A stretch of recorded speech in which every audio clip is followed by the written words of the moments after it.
മുഖ്യ തിരഞ്ഞെടുപ്പ് കമ്മീഷണറായിരുന്ന രത്തൻ കേൽക്കറെ മുഖ്യമന്ത്രി വി സതീശന്റെ സെക്രട്ടറി ആക്കിയതിന് ദേശീയ തലത്തിൽ കോൺഗ്രസിനും രാഹുൽ ഗാന്ധിക്കുമെതിരെ ആയുധമാക്കി ബി.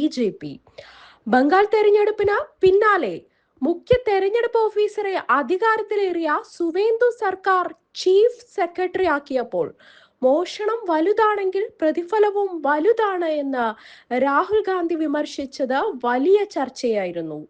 കേൽക്കറെ സതീശൻ സെക്രട്ടറി ആക്കിയപ്പോൾ രാഹുലിനെ ചാരിയാണ് BJPയുടെയും CPMന്റെയും കടന്നാക്രമണം.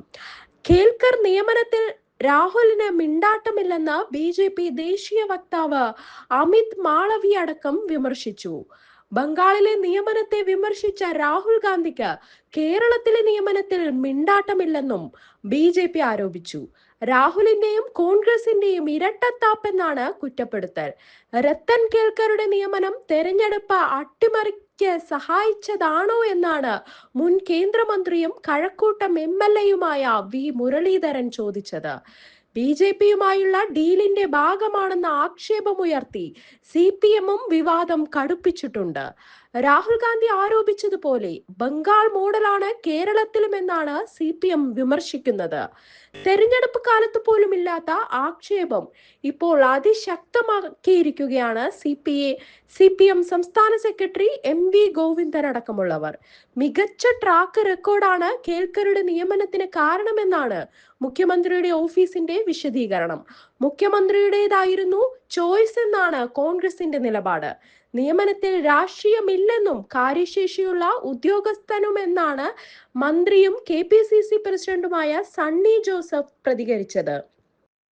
ഭരിക്കുന്നവരുടെ തീരുമാനമെന്നാണ് പറഞ്ഞ KC വേണുഗോപാൽ ചോദ്യങ്ങളിൽ നിന്ന് ഒഴിഞ്ഞു മാറിയിരുന്നു.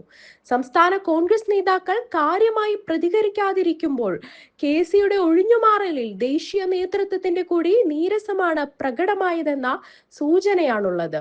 അതേസമയം വിവാദം മുറുകുന്നതിനിടെ അവധി ദിവസമായിട്ടും മുഖ്യമന്ത്രിയുടെ നിർദ്ദേശപ്രകാരം ഖേൽക്കർ കഴിഞ്ഞ ദിവസം തന്നെ ചുമതലയേറ്റത് ശ്രദ്ധേയമായി.